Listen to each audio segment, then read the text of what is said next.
What's happening, world? I'm your host, the Wizard of Woz, Benji Wozniak, and this week, Kyra and I and Silent Ben will be talking about urban legends from other countries. So it's going to be exciting. We have to actually hear Ben speak, and I'm going to start it out, with Baba Yaga, a Russian folklore. So Baba Yaga is an ancient swamp witch who loves to eat people.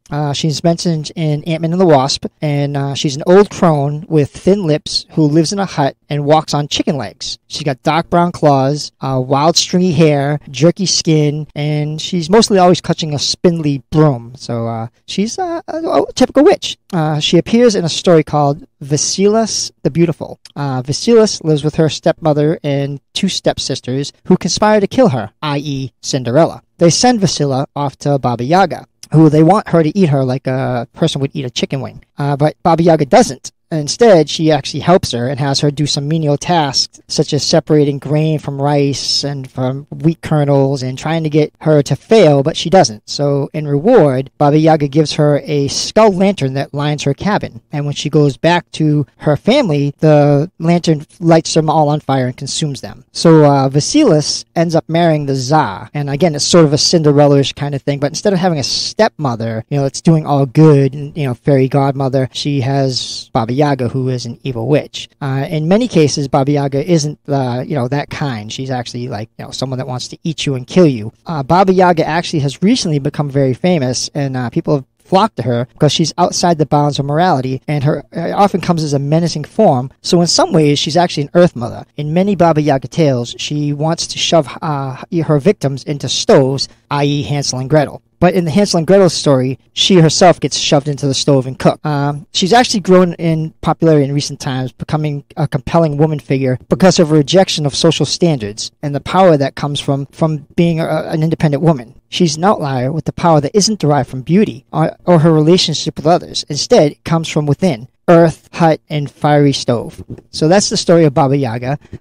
So what do you think, Kyra? I like the story of Baba Yaga. I was introduced to it first through the mistelling of her in Hansel and Gretel, because the Grimm brothers stole everything from Eastern Europe. Very fun. But I think she's super fascinating because I love an evil woman. And I love a good evil woman, and I think she is both of these things. And I think it's really interesting that what can be good to some is bad to others. Yeah, I agree. And in a lot of stories, they show this woman living in a hut and with magical powers, and all kinds of stories. Was the one with the redheaded girl from Disney, Brave. They do that, and she ends up granting powers, and she has the cauldron. So she's actually been around for a long time, and they do use her in different circumstances, and she's still viewed today in the Russian area, Czechoslovakia, Poland, another area, is this person that will come get you and kill you if you wander into the woods. Which I think is so funny that witches always have to live in the woods, right? They're always these fringe members of society, but they're our most powerful members. I guess all mythics and druids, and it can go back to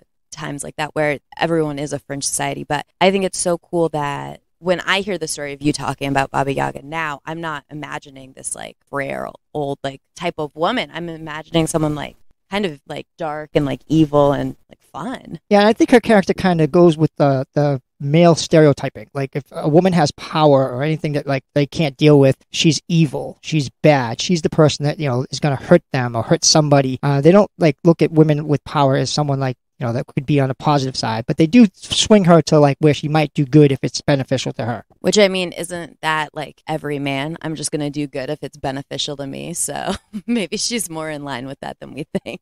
Ouch. Okay. Okay, so thank you, male bashing.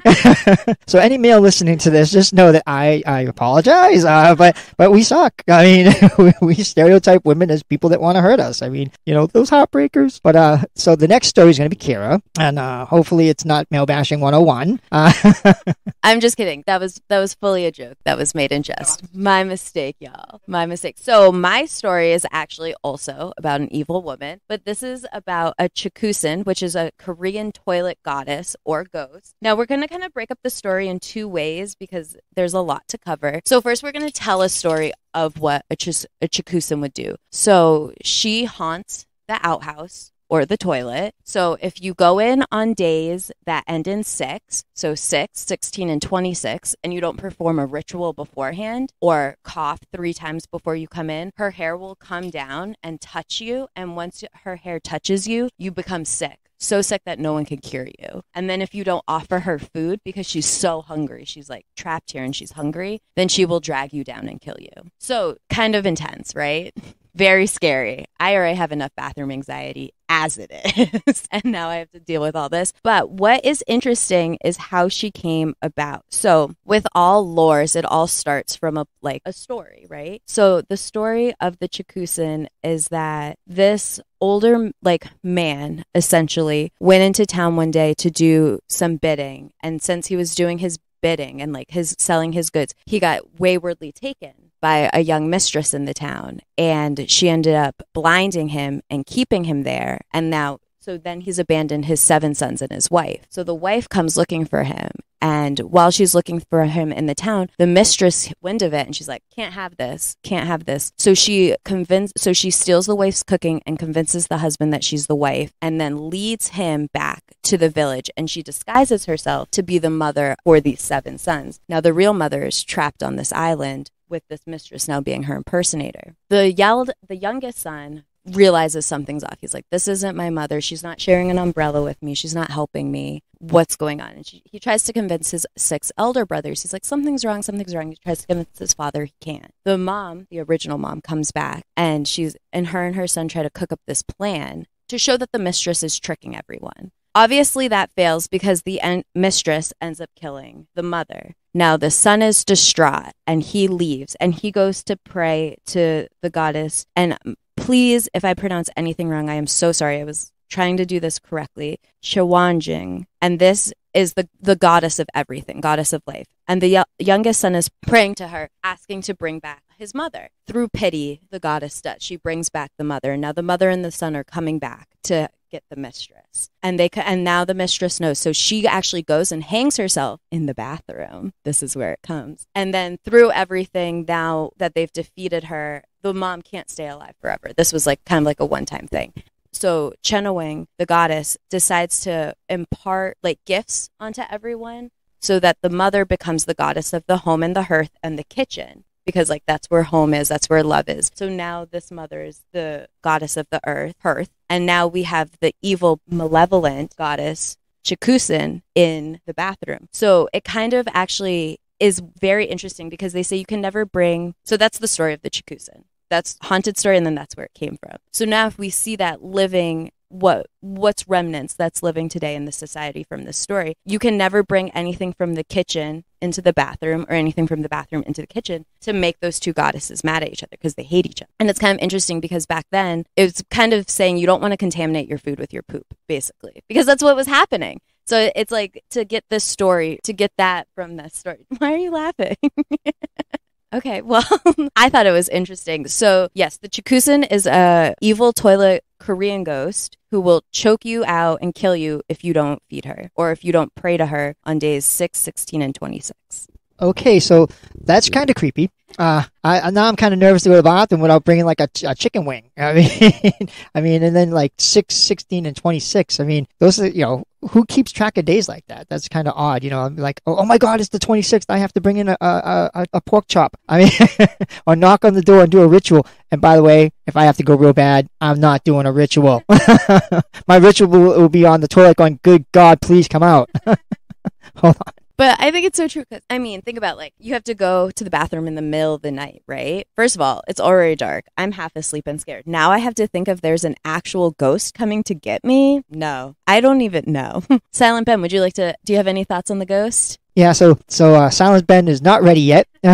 We are working on it. Although my dog is snuffing and huffing right next to us. So if you hear any oof, oof, oof, it's not us. It's actually Puppy. That's Cisco, and he's also a silent member of this who doesn't want to be silent. So we're going to go on to another story. It's going to be called The Slit Mouth Woman from Japan. Her name is Kuchisake-Onno. She brandishes a large scissor and preys on unsuspecting passers-by, mostly children. And she wears a mask to hide her jagged, bloody, scarred remnants of a smile. She was disfigured and murdered by a jealous husband, and she is a malicious spirit returned from the dead who can appear anywhere at any time. Really creepy. So I don't know if you know Japan culture. Like now during the pandemic, everybody wears a mask. But in Japan, they wore masks anyway. Like if someone had a cold or was sick, they'd wear a mask. It was just common courtesy. If you were sick, you didn't go out in public without wearing this mask. This kind of played into like the spirit's nature because she always wears a mask. And what it is she'll walk up to someone and say, do you think I'm pretty? If you say no, she'll follow you home, wait till you go to sleep, and kill you. If you say yes, she'll remove her mask and say, do you still think I'm pretty? And kill you. So either way, you die. She doesn't care. She's just going to kill you. So in 2007, a coroner found a bunch of similar cases of murder in this situation. And it was so profound in Japan that he had like a special task force put together to search for the Slit Mouth Woman. So, and it still goes on today that these murders are happening. So, little kids are afraid to walk home because this lady might come up to them and say, do you think I'm pretty? There is a way to fool her though. You just have to ask her, do you think you're pretty? And while she stands there dumbfounded, you take off, you run, you get your butt out of there. So it is a way to beat her, but many kids don't think of that when you're approached by someone on the street asking you, do you think I'm pretty? Your first thing isn't like, oh, I must trick this person, because you just think it's a normal person. You don't think it's some, rabid ghost that wants to cut you to pieces. America also has a version of this. It's a clown that's in the Northwest, and it hides in a bathroom, and it-ish kind of, but it'll ask you, he'll ask you, do you want death or do you want a smile? And if you say a smile, he carves a smile into your face. So either way, you're dead. So the Slit Mouth Woman is actually what they believe to be the start of the Joker from Batman. They think that the people got the idea for the mouth smile from her story. And it makes a lot of sense, because the Joker has this grimacing smile that terrifies you, and so does the Slit Mouth Woman when she takes off her mask. So I thought that was kind of an interesting take on it. So Kyra, 2 cents? So I find it super interesting, and while we were brainstorming this episode, you were the one who introduced me to the Slit Mouth Woman, and while listening to the story and learning about it, it brought me back to playing Mortal Kombat, and one of the main characters is Melina, and she wears a mask. She is a stepsister to Katana, daughter of Sindel, and she actually has slits in her mouth that go all the way up that she covers and then reveals and does eat. She doesn't target children, she targets other players, but I think that's really interesting, and I bet they took a lot from that story into her character. I would love to do more research on that now, but I found that super interesting. And same with the Joker, I think, because you would look at comic books to be such original ideas, and it's like, well, everything comes from somewhere. Valid point. And it, like I said, it is a scary story, especially if you're a little kid, you're in Japan, and if someone walks by you with the mask on that's a woman, it'd be terrifying, especially if you're alone in a dark alley or, something like that. It would, kind of freak you out. And even if it's nothing, like I get freaked out about everything. Like I'll lay in bed at night and like I'll just look over and be like, what was that? What was that? There's nothing. Okay, bye, night. So I can spook myself, no problem. This is my question, though, because I'm with you, Ben. I spook myself, no problem. But what is with all these malevolent spirits and ghosts and like evil supernatural beings like haunting and like terrifying children? Like if I was them, I would be haunting and terrifying adults. Like I have no problems with kids. They're just like sticky and loud. Like they can do their own thing. I think they're actually like moral lessons that the adults put into life. Like don't do this or you'll get this. Don't do this. Like don't insult anybody or you'll have repercussions. Don't tell anybody you're hideous. Or else you'll have a repercussion. I mean, so I just think that it's kind of everything revolves around moral values and like letting everybody be nice to each other. And if you're not nice to each other, then there's repercussions you have to face. I mean. Absolutely. And no, I totally agree with that. You have to be a good person because, I mean, if you're a bad person, you're going to have no friends and everyone's going to hate you. You're going to turn into the Slit Mouth Woman just killing people because you want to be called pretty. I mean, I feel bad for her. But like what bothers me is that we should make these scary stories for adults too, because little kids can learn and we can teach them morals. But I feel like I'm encountering more and more people in my adult life that I think we need to teach morals because it's like what you learn in kindergarten is important, but maybe you should be retaught it because you're not acting like it in your 20s and 30s. See, I think like serial killers are the moral equivalent of what you're saying. Like most serial killers were verbally abused, physically abused as children. And when they got older, they don't take it out on children. They take it out on adults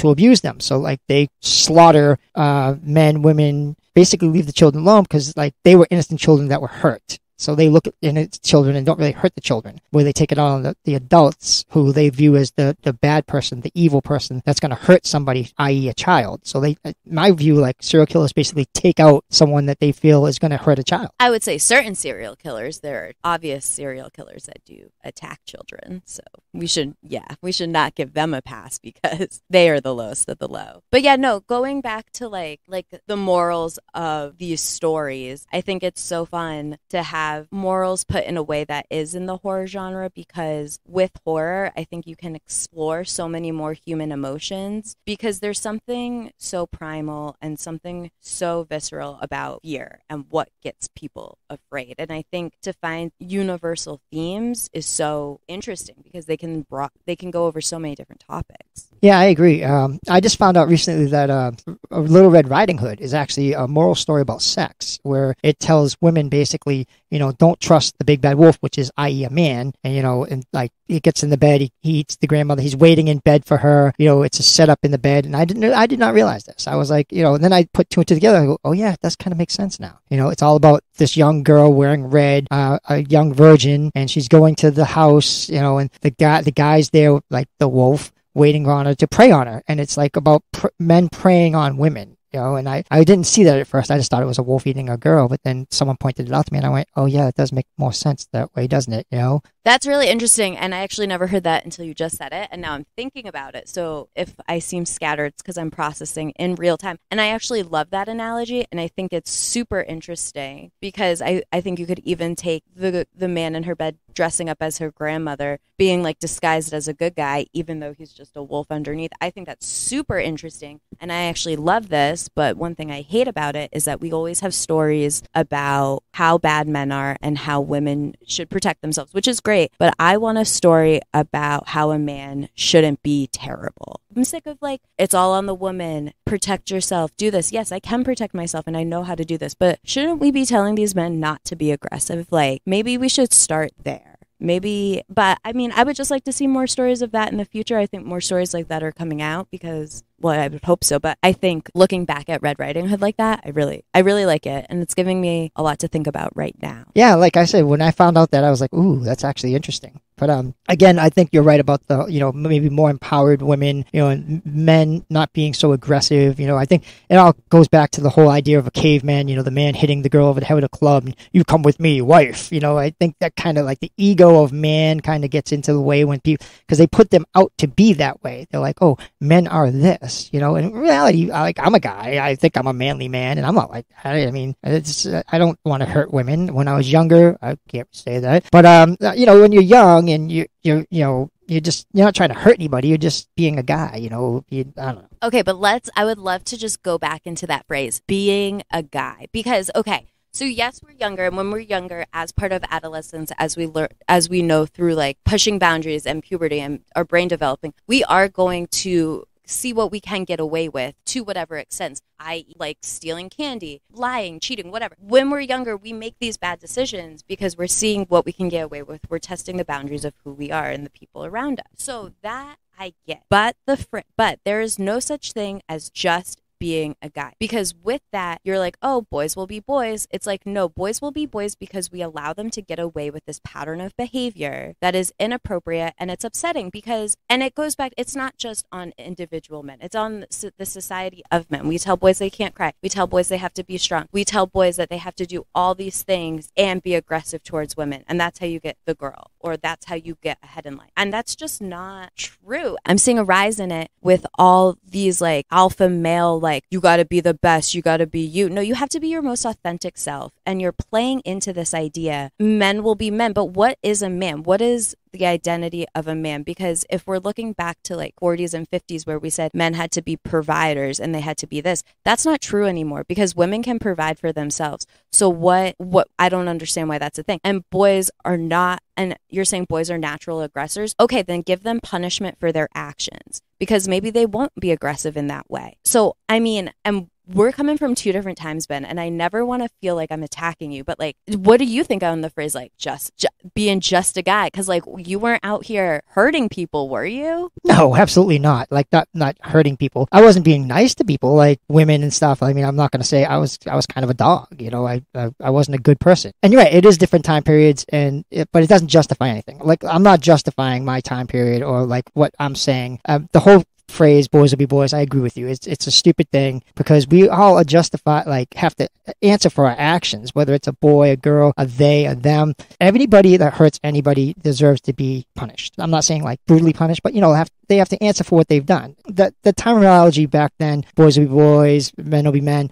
There's no time for it anymore. There's no time for it because those phrases, to me, are synonymous with no punishment. And I think, speaking as myself and in my own experience, I see all these stories and I hear all these stories of friends, and I see stories on the news of men just getting away with horrible things. I mean, there's no gauge and there's no real system for harassment. It's one of the hardest things to prosecute, to bring up, to have people held accountable for. And I think it's just that mentality for so long has let so many people get away from it. Now that when people are being confronted by it, they're like, oh, am I a bad guy? Am I a bad person? No. Maybe if you excuse those things, maybe you should look inside yourself and see why. Maybe if you did those things, you should look inside yourself and see why. But like, it's all about growth. And I think these stories are about growth. And I think that like we have to, I don't know where I'm going with this thought. Like I said, guys, real time live processing, but I'm going to pass it back to Ben. No, but it is an interesting topic and we should get back on it at some point. So the next story actually is from Kyra. Oh my God, I got so heated, you guys. I blacked out for a second and I forgot that we were doing lore. If I sounded ranty, I am very apologetic. I just have some strong feelings sometimes. So my next story isn't a full lore story. It's more about a haunted place. Now, for those who don't know, Ben and I, we reside in New England. So this story is actually very close to us in New England because this actually takes place in Bridgewater, Mass. So in Bridgewater, Mass, there's a 200-mile square radius that is known as the Bridgewater Triangle. Now, within this 200-mile radius, there are so many things, like paranormal things that happen, that it has just become a phenomenon within itself. I mean, we won't go into everything because we could get into it forever, but there's some things that happen. There are UFOs. People think they have seen Bigfoot there. There's something like a terror bird that's there. It's called a thunderbird, which is a pterodactyl-like bird that has a wingspan of 8 to 12 feet, which like, that's crazy. And then within that, there's also like ghost sightings, enormous dogs. There's a lot of cult activity that happened there, a lot of cattle and animal mutilations. There's also supposed curse that is there. So there's a swampland that is there. And during the colonization of Massachusetts, there was a war between the colonizers and the Native Americans. And during that, a sacred belt was lost. And since that sacred belt's been lost, there has been all this turmoil. So pretty interesting. I would say the last UFO sighting that was in 1994 it was actually reported by a Bridgewater policeman. Pretty cool, right? Now, Ben, have you ever been to Bridgewater, or have you had any experience there or with this? I've been to Bridgewater, but I've never actually had any paranormal experiences or anything. I've heard of it, but I've actually never had anything happen personally to me. Very cool. So if you were to go, like say like we're going to do like an overnight and we're going to like hunt out these like paranormal things, what would you hope for? Would you hope for a UFO? Would you hope for Bigfoot? Would you hope for Thunderbird? Would you hope for a ghost? A good night's rest.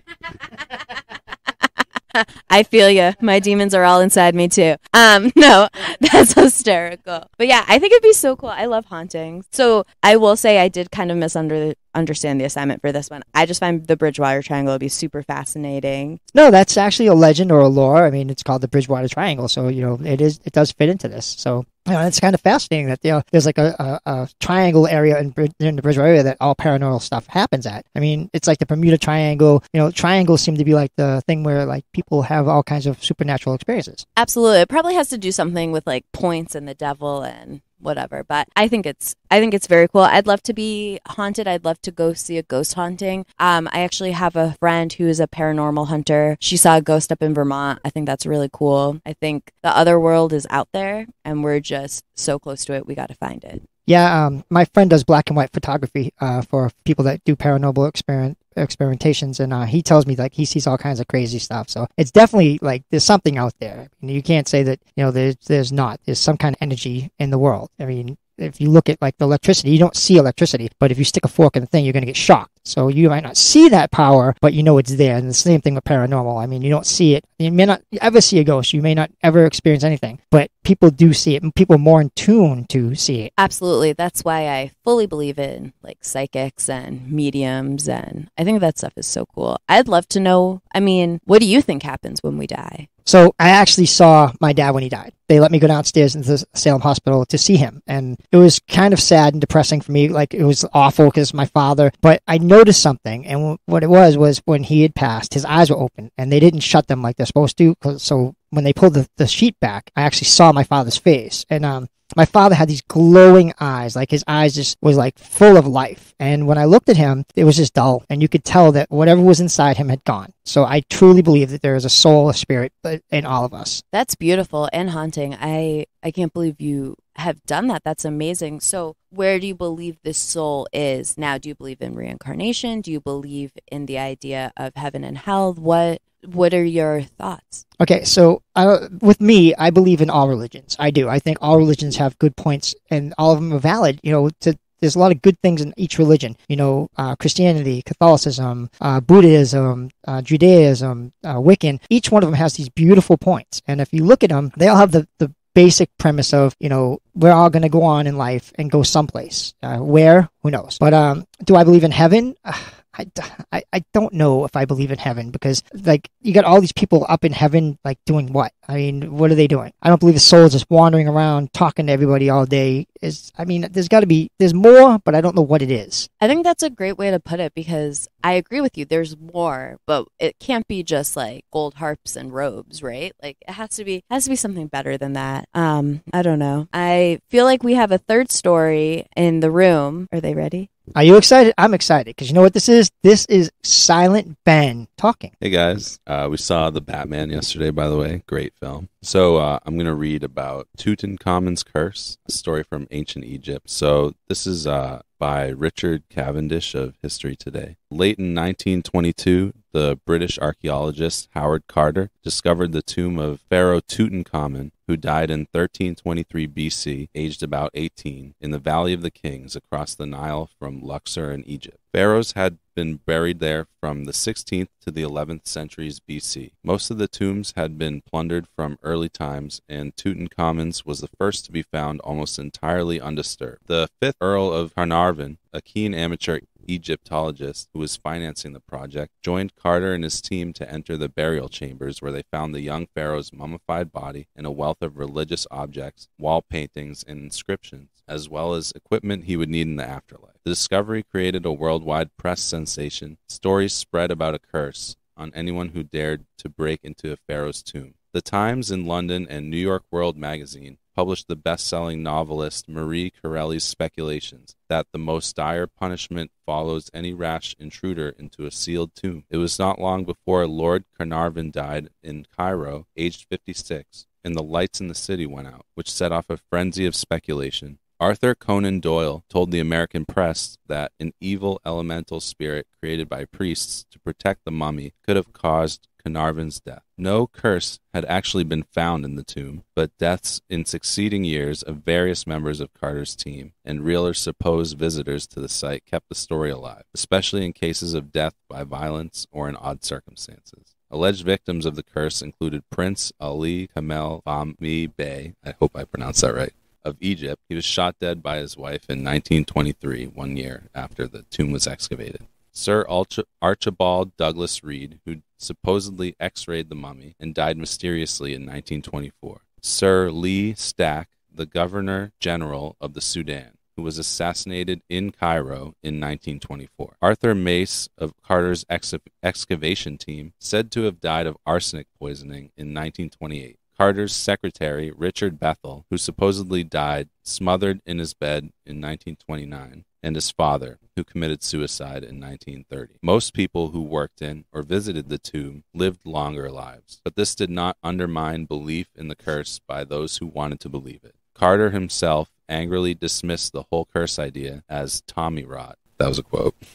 but when he died solitary and miserably unhappy of Hodgkin's disease in his London flat in March 1939 at the age of 64, the story of the mummy's curse sprang back to life in his obituaries, and it has persisted to this day. So very interesting. And I love how your story tied into what we're talking about with the afterlife, because I mean, ancient Egypt is one of the richest parts, I think, of lore and of mysticism. And I think it's really interesting to see all these related deaths come out of this one curse. Yeah, I thought that it was it made sense that everybody speculated about a curse when all these things kept taking place. But I was also a little skeptical of the connection of all those deaths. I mean, some of them were really violent, like maybe his wife was just really miserable in their relationship and shot him dead. Or some of them died of older age, like